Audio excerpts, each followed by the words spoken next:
Welcome to the Make and Design Podcast. I'm your host, Carina Gardner. On this podcast, we're unraveling the everyday joys and dilemmas of design, making, and business. For makers who want to be designers and for designers who are makers, this is your inside scoop to help you grow your business and bring more creativity to your life.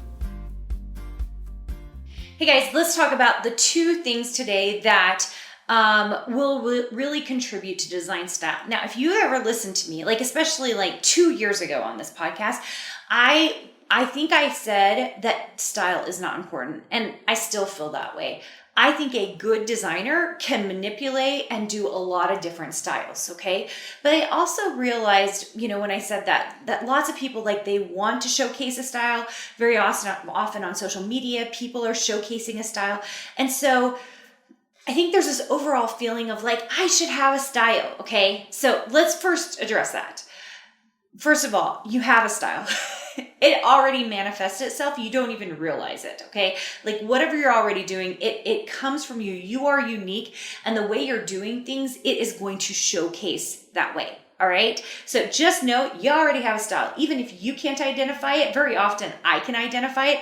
I'll be doing a mentor workshop with my designers, and I'll be going through, and they'll be like, well, I don't know, I use totally different colors. I was like, doesn't matter. I can still tell it's yours. And they're like, really? And I'm like, yeah, there's just a feeling in the tone, the way you draw your lines, the way you use line, the way you use shape. Most people have a definitive look. And most of the time, all we're trying to do is up-level that look, okay? So just so you know, you probably already have a personal style. Okay, so if you're worried about personal style, know that. Okay, so let's talk about two things that it's going to help your personal style if you are trying to develop it. And then let's talk about after that, what you should expect of yourself in terms of styling in general, okay? So the first one is time. You guys, time, as long as you're putting the effort in, right? So if you're designing every day or designing at least every week, then you are putting the time in. And so over a long period of time, your style will develop. It just does. It cannot help itself. It's going to develop because there are certain things you're going to gravitate to. There's certain shapes and doodles that you will always make. Let me give you an example, okay? So many of you probably doodle when you're doing something or listening to something, okay? For me, that's church, okay? So at church, I'm sitting and I'm doodling in my book or wherever. On the side of the program, when you're a kid, and you don't have any paper, but you manage to get a pencil from your mom and you're doodling on the side of the program or whatever that you've got in your hands, okay? Notice that very often you doodle the same things over and over and over again. That is everybody, okay? Sometimes we come up with new stuff, but very often we doodle the same things over and over again. For me, it was flowers, vines, and leaves, all the time. Flowers, vines, and leaves, okay?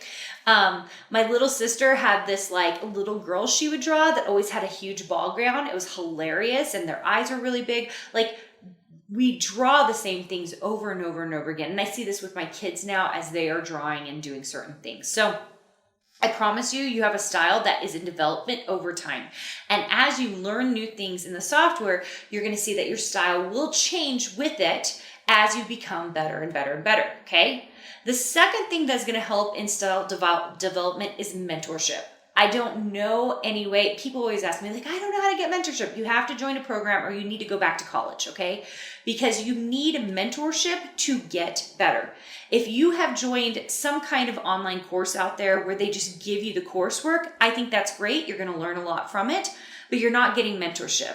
Why? It's the most expensive thing to get because there are very few programs that do it. Our program does that. I know of a couple of other programs that do it, okay?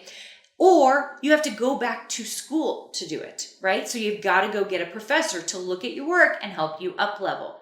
These are ways we get mentorship. Now, why is mentorship so important?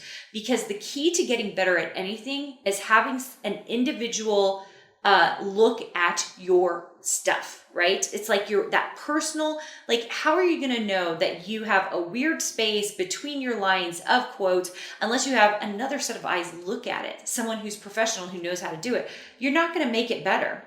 And so then you keep making that thing over and over again with that same weird space in it. So the only way to get better is to have someone else look at your work and be like, hey, did you notice you always have this weird space right here between your elements? Oh, I hadn't really noticed that. Yeah, it's because most of us need help in our design work. And this whole idea that we can just like do it self-taught, I think the internet has made it really, really terrible because there have been so many people who are like, I'm self-taught and I make hundreds of thousands of dollars, or I make $60,000. Like that's usually what I hear, $60,000 or $80,000. And it's like nonsense, you guys. Like, if you want to make money doing something, you do need some help changing the way you draw, changing the way you do something. And by the way, if you haven't been in graphic design school for 10 years, 15 years, 20 years, 30 years, you need an update because graphic design school has changed. 20 years ago, I taught graphic design. All right. The principles remain the same. They really do. Software has changed. The way we think about design has changed. The way we do things digitally has changed. Like everything has changed. And the software is a good portion of that. And now we have AI on top of it, which we address in our program, but we don't address outside of our program because AI has to be dealt with very specifically. Okay.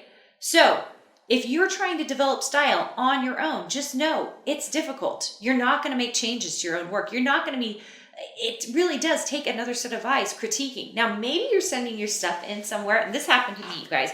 When I was at Northcott, and Greg was my creative director there at the time, that was the first fabric contract I ever gotten.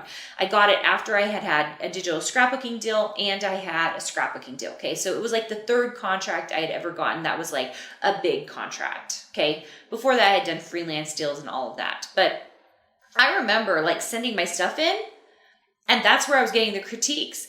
And maybe the information would come back like, no pink. That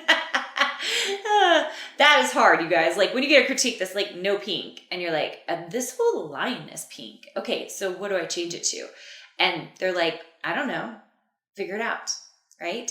At least I know no pink, right?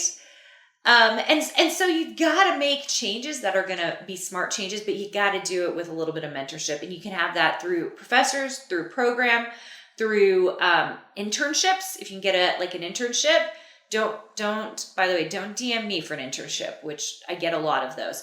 We don't do internships. But maybe there's some graphic designer out there that's willing to look at your work. And then creative directors. CEOs, like those can be very helpful as well. All right. Okay. So development of style, two things, time, mentorship. Okay. Now, the last thing I want to talk about that I kind of alluded to at the end is to really pay attention to pivoting your style. Sometimes we get really caught up with this is our look. This is it. And the thing that maybe even pushes us forward is that we have this particular style and it like gets lots of views and maybe we get a few sales on it. But then we don't realize that that same style is the thing holding us back from becoming better because we feel like, oh, we only do this. Like, for example, I do a lot of flowers. And if I always said to myself, I only do flowers, that would have held me back from a lot of the sales that I make in other areas that a lot of people don't realize I design in. Okay. And so that's why I'm telling you to be okay with developing and pushing yourself to get to that next level. You don't know what your next level is. Okay. And getting stuck in a particular style because you're like, I'm only known for this. That can hurt you. It really can. It keeps a lot of designers stuck. I will say over the 15.5 years that I have been doing this, I think that's 15 and a half years. Yeah. A little bit longer than that.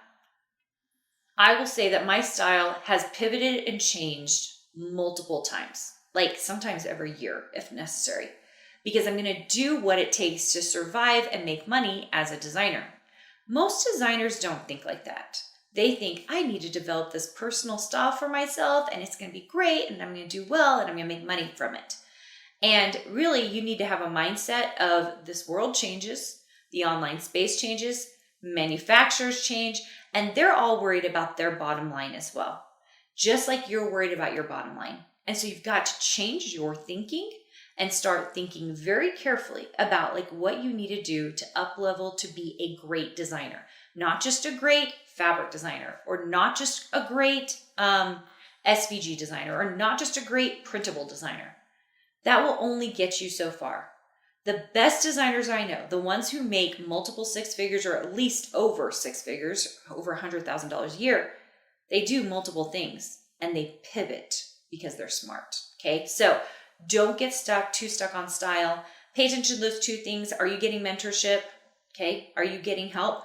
Are you giving it the time? Okay. Because those of you who are frustrated after 3 months because your design style isn't what you want it to be, you haven't put in the time. 3 months isn't long enough, you guys. It just isn't. All right. Okay. I hope this helped you guys today. I hope that you are developing a style, but I also hope that you're really open to what you can accomplish and what you can design. So happy to have you guys here.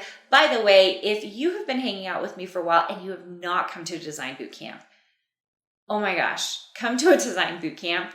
It is the thing that's going to help you get started. We keep it really low at $27. It's right now $27. We've talked about raising the prices, so you might see that in the future if you're listening to this episode. But even then, we still keep it really, really inexpensive for what it is. We give you 2 frameworks, really great frameworks for getting started. I tell you about residual income and how I did it, tell you exactly how I got started, and you would benefit so much from understanding how the industry really is. Most people are not open to what really happens in this industry, and Design Bootcamp is the first step into it. We've made it really inexpensive so that you can kind of get going, take a few steps forward. Okay. You can find that at carinagardnercourses.com/design bootcamp. I hope you have a chance to check it out, and I will see you guys soon. Hey, did you know that you can visit me at makeanddesign.com to learn more about this podcast and join my VIP group for weekly freebies? I can't wait to see you there.